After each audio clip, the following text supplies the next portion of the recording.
अपनी अपनी बाइक्स के ऊपर, अपनी अपनी मोटरसाइकिलों के ऊपर सेफ्टी वायर लगवाओ, ताकि ये जो एक चीज जो मार्केट में पहले 200 रुपए की थी, की कीमत 4 गुना बढ़ा दी गई और उसको 800 रुपए पे ले गए। फिर रमजान चल रहा है, हर बंदा अपना जो है वो फिरौन बना नजर आता है। वही मास्क जो पहले 5 रुपए का सेल हो रहा था, जब तक कोई मैं किसी को नहीं बदल सकता जब तक मैं खुद अपने आप को ना बदलूं।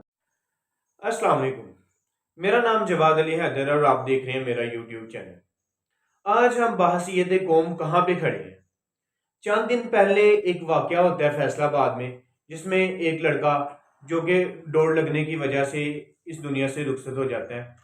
और उसके बाद government of Punjab, Punjab police एक सेफ्टी वायर, सेफ्टी इंस्ट्रक्शन जो है वो बताती है कि सब लोग अपनी अपनी बाइक्स के ऊपर, अपनी अपनी मोटरसाइकिलों के ऊपर सेफ्टी वायर लगवाओ, ताकि ये जो एक वाकया हुआ है इसके बाद इस तरह का दोबारा कोई वाकया ना हो।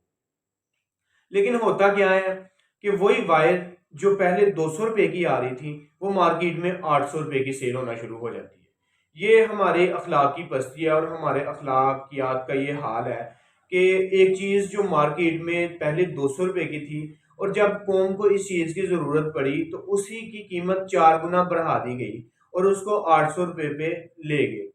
ये फाइबर केबल मोस्टली यूज करते हैं लोग, अक्सर लोग आपने देखा होगा कि ट्रक्स के आगे लोगों ने अपने ट्रकों को खूबसूरत बनाने के लिए वो केबल इस्तेमाल करते हैं। तो उस केबल को जब पंजाब पुलिस ने show as a instruction show करवाया कि सब बंदे अपनी अपनी मोटरसाइकिल के ऊपर उसको केबल को इंस्टॉल करवाओ, तो केबल माफियाज ने अपना जो है वो वही अपना भयानक चेहरा दोबारा दिखाया और अवाम की फीलिंग्स को दोबारा रोनते हुए उसकी जो वो कीमत को 4 गुना बढ़ा के 200 वाली चीज को 800 रुपए पे ले गए। इससे पहले की अगर मैं आपको रियल टाइम एग्जांपल दे दूं तो अभी रमजान चल रहा है, हर बंदा अपना जो है वो फिरौन बना नजर आता है। फ्रूट वाले के पास चले जाओ, अफ्तारी से पहले उसके रेट कुछ और होते हैं और अफ्तारी के बाद उसके रेट्स कुछ और होते हैं। आपको 20 से 30% नुमाया कमी वाज़ेह नजर आएगी अफ्तारी से पहले और अफ्तारी के बाद में। ये हमारा अखलाक का ये मंजर है, हमारी अखलाकियात का ये हाल है कि हम हर बंदा इस टाइम फिरौन बना बैठा है और एक दूसरे के ऊपर जहां तक उसकी पहुंच है वो उस हद तक उसको लूटता फिरता है। और बाद में हम बात करते हैं कि गवर्नमेंट ठीक नहीं है, अदारे ठीक नहीं है। जब तक हम खुद ठीक नहीं होंगे हमारे हालात नहीं बदलने वाले। रियल टाइम एग्जांपल इससे आगे और ले लो, 2021-2020 में कोरोना आता है। कोरोना वायरस जब आता है तो वही मास्क जो पहले 5 रुपए का सेल हो रहा था वो बढ़ाकर 50 रुपए तक उसकी कीमत चला जाती है। डेंगू वायरस आता है तो जो पैराडोल 10 रुपए का पत्ता है वो मार्केट से शार्ट हो जाती है और ब्लैक में वही 10 रुपए वाला जो उसका पत्ता था 10 गोलियों का, उसकी कीमत 100 रुपए के पास चली जाती है और वो भी बड़ी मुश्किल से मिलता है।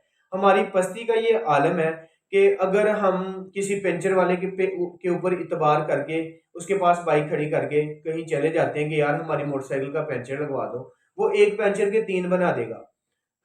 बात करने का मकसद ये है कि जिसका जहाँ पे ज़ोर चलता है, वो उसको पूरा लगाता है। वो अपनी तरफ से पूरा उसको लूटने की कोशिश करता है। हमारी पस्ती, हमारे अखलाक का ये आलम है। और ऐसी कौमों के ऊपर फिर अज़ाब नाज़िल होते हैं। परिंदे नहीं आते, कंकड़ नहीं बरसाते।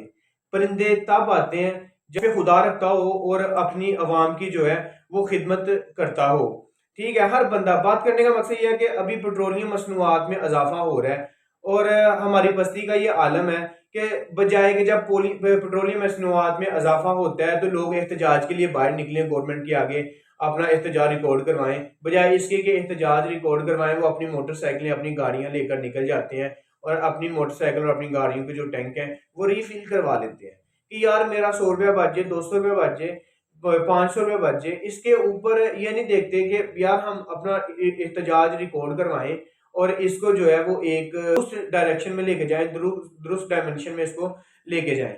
और हमारे हुक्मरानों को भी इस चीज की समझ आ गई हुई है कि ये इतनी जाहल अवाम है कि इसके ऊपर अगर हम जितना मर्जी जुल्म करते जाएंगे तो ये इसको बर्दाश्त करती जाएगी, कोई उसके खिलाफ आवाज उठाने वाला नहीं होगा। बल्कि जब ऐलान होगा कि आज रात कीमतें बढ़नी है तो उससे एक दिन पहले आपको पेट्रोल पंपों के ऊपर इतना रश नजर आएगा कि आपको खड़े होने के लिए जगह नहीं मिलेगी। तो हमारी अखलाकी पस्ती का ये मंजर है कि एक दूध वाला भी खालिश दूध नहीं देता। अगर हम उसको खालिश दूध के पैसे देते हैं तो हमें मिलावट ज्यादा दूध देता है। हमारी अखलाकी पस्ती का ये आलम है कि सब्जी वाले को हम फ्रेश सब्जी के पैसे देते हैं और हमें बासी सब्जी देता है।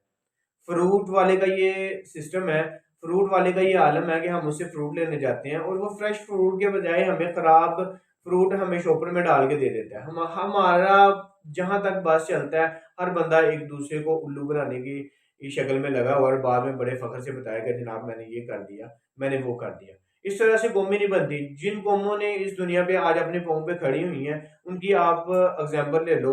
जापान 1947 में उसके ऊपर हिरोशिमा और नागासाकी के ऊपर अमेरिका ने एटम बम गिराया और उस कौम ने दोबारा खड़े होके दिखाया। उन उन लोगों ने अपनी अखलाकी पस्ती इस हद तक नहीं गिरने दी जिस हद तक आज हमने गिरा दी है। हम डॉक्टर्स के पास जाते हैं तो बाहर तो वो मसीहा है, उसने सफेद कोट पहना हुआ है और अवाम का बड़ा हमदर्द बनेगा। इंसानियत की खिदमत के नाम पे इंसानियत की धज्जियां बखेरने वाला वो डॉक्टर, वो किसी दरिंदे से कम नहीं है जो इस इंसानियत को दोहरे हाथों के साथ लूट रहा है। बंदे को फिरौन बना देखता हूँ तो मेरे ज़हन में अल्लामा मोहम्मद इकबाल का एक शेर गूंजता है। वो बार बार आता है कि खुदा ने आज तक उस कौम की हालत नहीं बदली, ना हो जिसको ख्याल अपनी हालत बदलने का। मतलब कि तब तक हमारे हालात नहीं बदलने वाले जब तक हम खुद अपने आप को ना बदलें। किसी ने भी आगे हमारे हालात नहीं बदलने, हमको खुद ही अपने हालात बदलने होंगे। एज ए कौम हमको बन के सोचना होगा। ये हालात तब तक ऐसे ही रहने जब तक हम खुद अपने हालात नहीं बदलेंगे। कोई भी नहीं बदलेगा जब तक कोई, मैं किसी को नहीं बदल सकता जब तक मैं खुद अपने आप को ना बदलूं।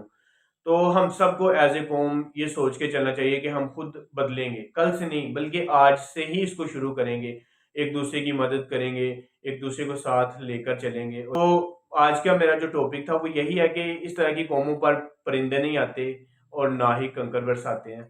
और हेल्पिंग हैंड बने, एक दूसरे की मदद करें और जहाँ तक हो मेरी इस वीडियो को ज़्यादा से ज़्यादा शेयर करें। शेयर करके मेरी सपोर्ट करें, मेरे चैनल को सब्सक्राइब करें, मेरी वीडियो को लाइक करें और मिलते हैं अगली वीडियो में। तब तक के लिए अल्लाह हाफिज़।